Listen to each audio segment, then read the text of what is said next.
Lepo pozdravljeni in dobrodošli v studiu EF. Današnja gostja je doktorica Sandra Damjan, govorila pa bova o vrednotenju naravnega kapitala. Dober dan. Dober dan, hvala za vabilo. Kaj točno je v ekonomskem smislu naravni kapital in zakaj je tako pomemben? Naravni kapital v bistvu zajema vse naravne vire in ekosistemske storitve, ki nam v bistvu omogočajo preživetje in gospodarsko dejavnost. Če navedem nekaj primerov, oceani, gozdovi, biodiverziteta, vse to predstavlja naravni kapital. In lahko tudi rečemo, da je to v bistvu temelj vseh ostalih oblik kapitala. Če ni čistega, zdravega okolja, ni tudi hrane, ni čistih vod, ni v bistvu zdravja. In kljub temu smo pa mi v bistvu naravne vire smo enostavno jemali kot brezplačni vir, in seveda danes pa ugotavljamo, da to predstavlja zelo tako vrednost, ki jo v bistvu izgubljamo hitreje, kot bi se to lahko privoščili. In če to povem drugačnimi besedami, predstavljajte si naravni vir kot nek račun v banki, iz katerega leta in leta jemljemo brez limita in zdaj pač prihaja račun z obrestmi. In v bistvu Svetovni gospodarski forum že opozarja, da v bistvu več kot polovice svetovnega gospodarstva je zelo močno odvisno od narave in degradacija ekosistemov ali pa izguba biodiverzitete lahko pripelje do tega, da na letni ravni izgubljamo okrog 2,7% BDP-ja celo do leta 2030. In zaradi tega je tudi Evropska centralna banka zelo pospešeno sedaj uveljavlja tudi tveganja izgube naravnega kapitala pri svojih ocenah glede finančne stabilnosti. Tako da v bistvu je zelo pomemben današnji element glede ekonomije in pogovora o temu.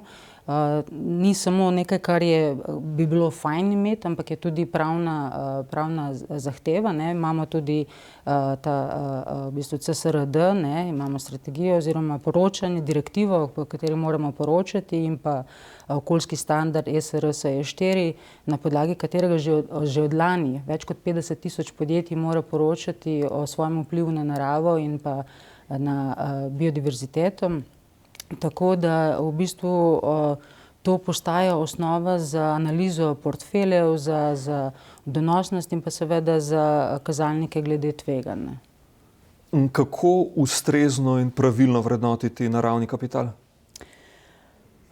Če poenostavim, ker dosti ljudi me to sprašuje, je to v bistvu, če povzamemo vse naravne vire in pa storitve ekosistemske, in prevedemo to v jezik financ, da razumemo, ko izgubljamo naravni vir, kaj to pomeni, koliko v bistvu izgubljamo denarja in pa koliko lahko prišparamo, če znamo ohraniti naravo. In pri teh meritvah se tudi uporabljajo kombinirani pristopi, ki temeljijo v bistvu na ekosistemskih modelih, na ekonomskih analizah in na geodetskih metodah, in tu seveda z vse večjo uporabo tudi umetne inteligence in pa seveda satelitskih podatkov.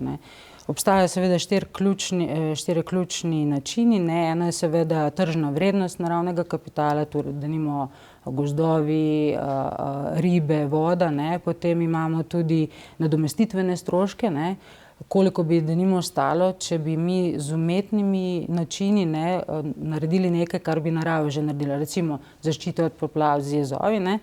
Potem imamo tudi tale plačila za ekosistemske storitve, recimo koliko bi plačevali kmetom, da ohranjajo biodiverziteto ali pa čisto vodo, in pa seveda kontingentne metode, ki v bistvu koliko smo mi pripravljeni plačati, da bi ohranili določen naravni vir oziroma naravno okolje. Tako da to se v bistvu uporablja in tudi, kot sem že omenila, obstaja pravna obveza, ampak tudi obstaja tudi evropski standard naravnega računovodskega sistema, ki je v veljavi, in pripravlja se tudi zakon o obnovi narave, ki v bistvu nalaga da do leta 2030 vsaj 20% kopenske ali pa morskega ekosistema moramo obnoviti. Tako da tu je v bistvu postavlja se vprašanje, ali znamo poslovati brez da bi uničevali naravo. S kakšnim naravnim kapitalom pa se lahko pohvali Slovenija? Ja, Slovenija je izjemno bogata z naravnim kapitalom. Narava v bistvu predstavlja več kot 60% slovenskega ozemlja, ne. Če dam par primerov, na primer gozdovi.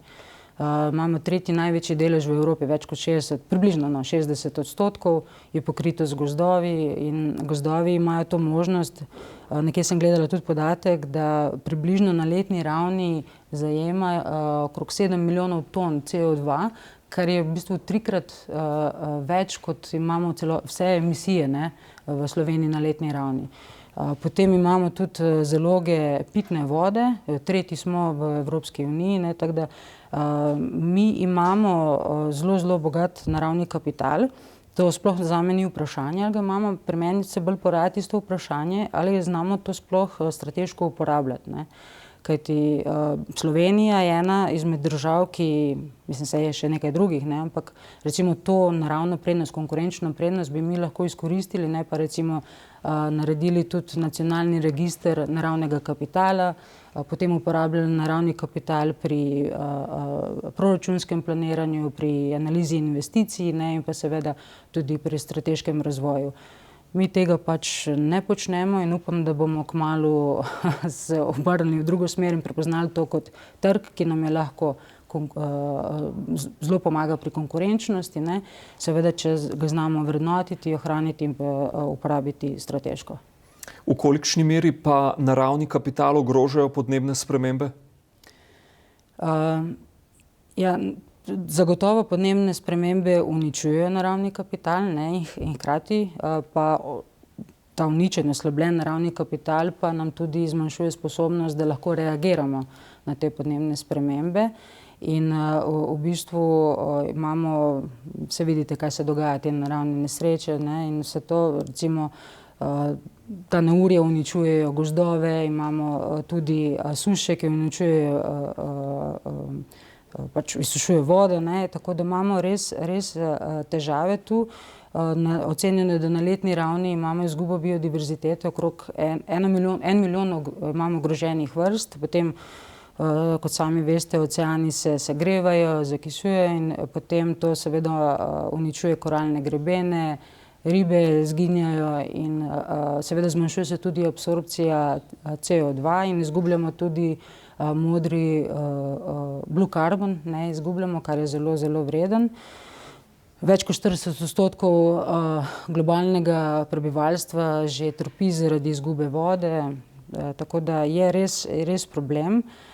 In ne samo to, ne, to je tudi finančno tveganje, ne. Saj sem že omenila, da ECB v bistvu opozarja na tako imenovano naravno tveganski šok, ne, in vsak kolaps narave ali pa vsaka izguba, nekaj, kar se dogaja z naravo, v bistvu povzroči tudi težave v gospodarstvu in tudi finančno nestabilnost.